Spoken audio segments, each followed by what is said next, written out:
So back the fuck away from me, because I don't know how your breath is hotter than your fucking flames. So, alright, so I don't know how I'm gonna approach this video, to be honest, just because Tower of God is a very sensitive topic for me. But if you haven't seen episodes 1 through 5, I will say to click off this video right now. So I'm kind of stuck because I don't know if I want to approach this video in my normal sort of format, or if I should just like kind of talk about it. I don't know. I'm just gonna start speaking and see what comes of it. So Tower of God season 1, I remember I was had to have been late high school, or maybe it was early college. I don't even fucking remember at this point. But I remember watching it, and there was just a feel to the show from all the other shows at the time, and even up until this point in time, there was never really a similar feeling replicated with another show in terms of aesthetic and just like visual appeal, and also in terms of just like atmosphere, potential story. Like there was a lot kind of riding on the show from season 1 alone, and people were still saying shit was like skipped over. Now luckily for me, I didn't read the webtoon or anything like that, so I didn't really feel that. Season 1 for me, I think I said it before, is like damn near a 10 out of 10. Obviously hearing the news about season 2, I think it was damn near 2 years ago, 3 years ago at this point, and then it finally coming to fruition, like I had my shit in my hand, you know what I'm saying, and I was excited. And episode 1 comes out. First thing they show us is the notorious betrayal of that evil, conniving, stank ass, broke ass, stupid red dress ass, like what type of fit is this? Uneven bangs, dumbass, imitating a cripple, that's I think a federal offense, ass, Rachel. Hell it is, yeah, that's where she should go. And I don't even remember much from season 1, and I do need to go back and rewatch it, but this is one thing that I think everyone in their fucking previous generations and future generations remember. This was a wicked betrayal, I'm not even gonna lie, and I don't know why I didn't see it coming at the time. Yeah, but Rachel low-key blessed him, because if I fell to the bottom of the abyss and I woke up to a 5'11" stallion with a cold ass eye patch, a staff in her hand, and a beautiful dress that she probably got from like Rainbow or something, I'll spend the rest of my days down here, and I'm completely content with that, because I'd like the color red to be more so of a blessing than a curse, because the last hint of red I would have seen fall into the depths would be the red on Rachel's dress. So I would like this red to save me, but that's besides the point. So we see that he's going to be having a training arc with her, and the other girl that was introduced in episode 1 of season 1, who gave him the sword, if I recall correctly, was talking with her family and requested, I think it was of her sister, to search for Bam. And instantly when I saw that there was a new character on the cover, I was kind of getting like a Vinland Saga season 2 type of feel in terms of how they were going to go about it, because remember how like Einar was like the main focus of season 2, even though our main character is clearly Thorfinn. That's sort of how I was looking at this guy, the blonde haired dude, and his name is like Ja Wembenyama or something like that, and nice kid, is in massive amounts of debt to a loan shark or something like that, plans on climbing the tower. And also early on we're introduced to another one of our characters, the Flame Princess lady, who is also considered royalty. And it's like, I remember watching this the first time. My first qualm about the show early on was the atmospheric change, you know, and it's like, obviously we're kind of in a different setting. And again, as I said, I need to rewatch season 1, but like, I feel like the tone went from a very saturated and dark color to a more like light pastel sort of like color swap, you know, and that was something that I was questioning and still am, because I really don't know how it fits the show. That's one thing that I'm probably gonna like mention a lot during the video, because I don't know why they decided to go this route. And we get into the first test and we're shown Bam for the first time. I do not know how much time has elapsed from when Rachel pushed him down to now. I'm sure they might have said it, I don't remember them saying it, but I'm not gonna lie, the nigga's cold. this long-haired look shit that he has going on with the dark cloak and the hair above the face, he came back like the fucking Undertaker. And I'm sure if Rachel saw him right now, she damn sure would not be in that wheelchair, and she'd show everyone that she could run perfectly fucking fine. And we're introduced to a couple characters. We're introduced to a little cutie patootie with glasses, you know what I'm saying, a little cutie, and some big brolic guy who rightfully so has a crush on the glasses lady, and this other tall gentleman who has gray on gray orange eyes. He's got like a nice sharp look to him, but he instantly tries squaring up with Bam and points his umbrella in his face. Bam moves that shit out with his left hand when he's right dominant, instant 8-trigram air palm, and then the other nigga hops in, and it's like a battle royale almost, and he's kind of like shulking. He could like switch his stance, I guess, with the wing on his back. I don't even know, but he's kind of cool too. And they're all like going after each other. Bam like pops his pre-awakening or something, and he has like the purple electricity around him with the cursed energy. This shit, like when I saw this scene, I was like, maybe this shit will be hard. And after that, then they try to jump Bam, and he starts working them, and Wembenyama's running, but then he says something that makes Bam have PTSD and get caught by his Pokeballs. And he almost turns his ass to dust, but then he awakens his shit from, what are those things from Tokyo Avengers? The Kagunes? Not Tokyo Avengers, dog. Tokyo Ghoul. Whatever the fuck this exoskeleton is. This nigga's the founding titan. And if I saw this display from Bam and I was in the test room, I'm opting out immediately and I'm gonna call it quits. And I'm just working a regular 9 to 5. I'm not climbing any tower. And I mean, you gotta feel bad for Bam. He goes in the elevator by himself because those niggas are saying he smells. And you could tell he's just like putting on a front. But after watching this first episode and seeing that little action scene of like the electricity in it, I was like, okay, I'm not a fan of the coloration, but this is still something that like can end up looking good. In the next episode, we see that Wembenyama's debt collector is also trying to climb the tower, Flame Princess and her sugar daddy, and the test proctor for this next one looks like he should be one of the 7 toys that they offer in a Happy Meal. And this next test has to do with like the water, the shooting suite, whatever the fuck this shit's called. And of course, when it's Bam's turn, he damn near breaks the machine. But the problem is the proctor has beef with the clan that Bam is representing because he's taking on another, he's like Viol or Viola or something like that, which is obviously not him. So I'm assuming that's part of the plan that he's formulated with the red-haired lady to move up. And correct me if I'm wrong. He's told that he needs to pick 7 people out of the ones in the room to take with him to the next round. And when they're told that, everyone starts making their pleas. Wembenyama's screaming to the heavens, saying he'll do anything and he means anything. And the tower's a serious deal, so you know he'll suck some shit to get it. Like, I know he is. He doesn't have to say it. Like, I understand exactly where he's coming from. And then we have the gray-haired nigga lying that he has a daughter trying to finesse his way in. But see, Bam's smart and he's not falling for the peer pressure. This is like everyone yapping in his ear to try like drugs at a party, you know, but he's not falling for it. He's not succumbing to it. Here's my answer. I'm choosing no when all of y'all are pussy. How about that? The next test must be taken as a team. You need to pick teammates. Proctor, look at the population of people in this room right now and ask yourself if they are worthy of being my teammates. Let's be honest here. Who comes to try and climb the tower with a cut like this? This kid thinks this shit is Teen Beach Movie. Who the fuck do you think you are, you arrogant asshole?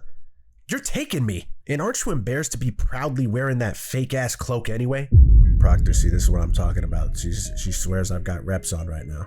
My name is Juviol Grace and I'm a Food Slayer candidate. The shit I rock is not fake.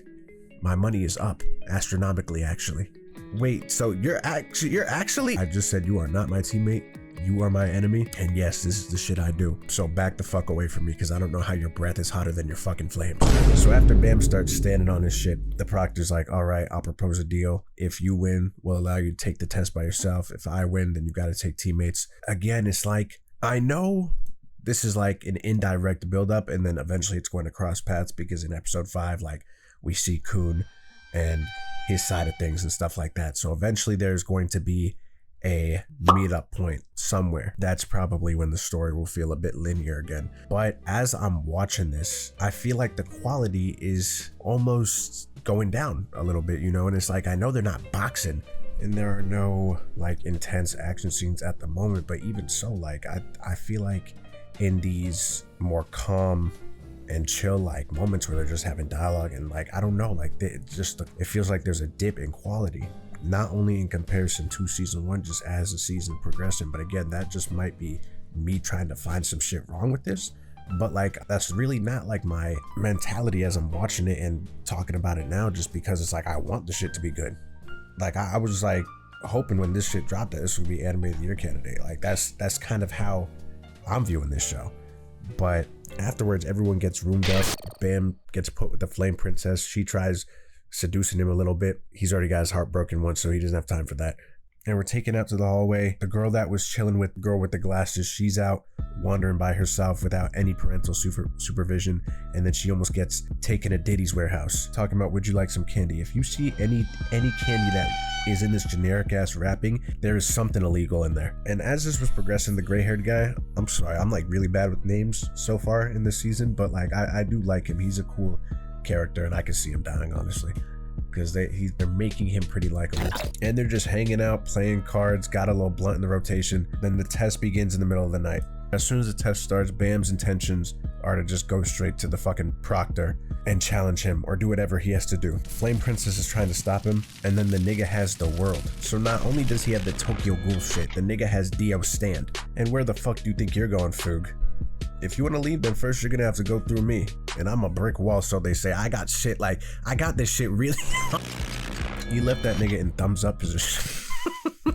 Obviously, Wembenyama and his boys, like, they're starting to team up and build more trustworthy relationships with each other and try and tackle this thing like themselves. And we see that the loan shark is plotting some devious shit, and then Bam pulls up to the proctor, and it's like, this is really the part for me where my very slight smile starts to like mentally turn to a very slight frown, because it's just like I'm looking at the combat and there's something that just feels very clunky and fairy tale-y to me. You know, like how fairy tale, like they'll punch, the characters are like in one motion, and the background's just like the fucking anime lines and nothing's really happening. Like, it's just night and day. Like, those niggas were moving in season 1, especially in that one challenge where they had the crown in the middle and it was sort of like a free-for-all, if I'm remembering it correctly. Yeah, no, like, I'm looking at it and I'm looking at the crown game, and it is just so, there is just so much more character and fluidity. Like, as I'm watching it, I'm getting mad because I'm looking at the new season and it just looks so flat. Like, there's just no character to it. And like, even the attacks just look pussy. And it's like, for me at least, I feel like I'm a very like simple dude with the shit. For me, it's like, even if you have a simple story, if you have good animation, like, I'm there, you know. But the problem, I feel like, at least for like a fighting show, it's like, if you have a good story that you're not really trying with and also have like very mid animation, then you're just like, then that's where you're losing me. Because it's just like, I don't know what it is. I'm not from Japan, obviously. I don't know the philosophy and the thought process behind like all this stuff, and I don't know how the animation studios work. I don't know how this shit works. But like, there's no way that they go about this looking at it thinking that this is an improvement in quality, right? Or am I tweaking? And it's like, again, I'm ignorant, so like, educate me in the comments. Like, I'm asking genuine questions. It's just like, I don't get it. I really don't get it, because it just seems like sometimes these projects are picked up by studios who don't actually have love for their product. You know what I mean? And it's like, you could tell with some shows. And again, that's not to say it's bad, but it's just like, it's very lackluster in comparison to what we had. Like, there was no show looking like Tower of God Season 1. Not one. At least from the ones that I've watched. It just looks like every other show that I don't even know how to describe it.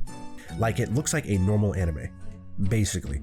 And no, so we see with Wagwan, his little friend that came to the tower with him and was in their group, also betrayed him to the loan shark because an old woman was helping her out and she wanted to help her, and they had business with him. And he decides not only is he gonna scam Nia, he's just gonna kill the fuck out of her. So this nigga's a real deal criminal. And this is what the tower does to people. It corrupts them in the mind. Lurker, stop! Lurker, stop! Wagwan. This is what happens when I don't get my money. Now that you're in this world with me, just embrace this evil. Because you really just try to, you put on this half-assed, pretend to be a good guy attitude when you are just as bad as the rest of us. and just as much of a bitch. Yeah, I'm a bitch, and I know I'm a bitch. I just Scam the fuck out of a 10-year-old, nigga. Scam the fuck out of her. Not only am I taking her off this planet, I'm not sparing that old woman either. I'm taking everything that she's got, and I'm also killing the fuck out of her. I'm a bitch. But that's just the world you live in. And you are just like me. I am you.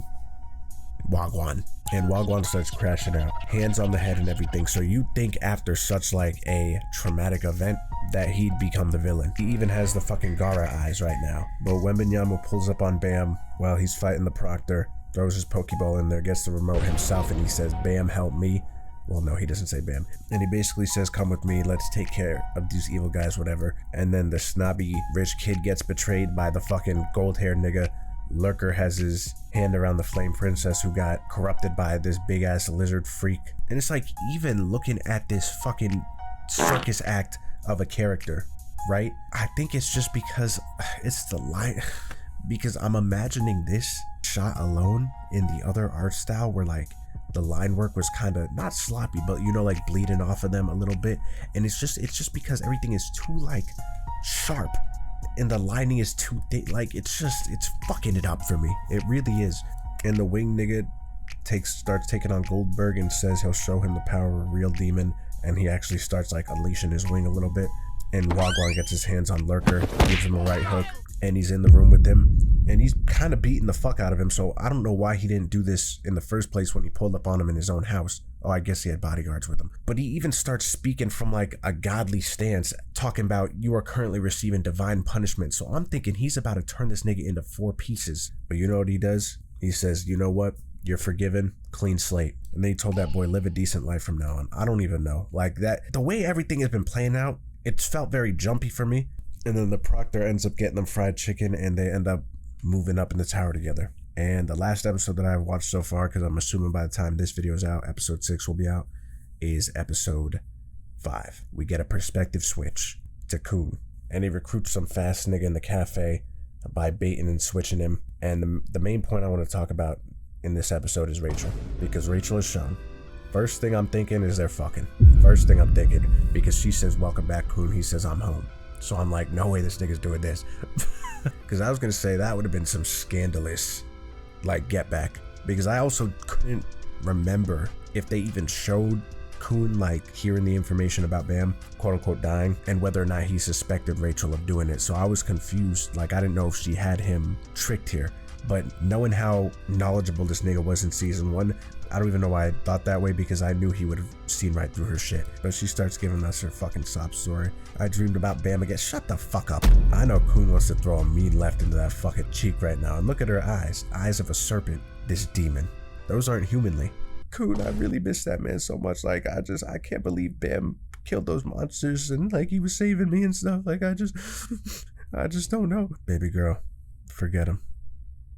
Bam fine died for you, and the one thing that he would want me to do is take the reins and be the next in line for your hand in marriage. You know me, so this shit is not Rachel anymore. This shit is Kachel, sweetie pie. Thank you so much, Khun. And Khun had that knife in his hand, and I knew he just wanted that. Hide. And they show the rest of Khun's crew, and I don't know if any of these people were in season 1, so I am gonna rewatch, because I'm sure some people were shown. Maybe, I don't know. But I don't know if this is his little brother or Killua or something, but they look damn near identical.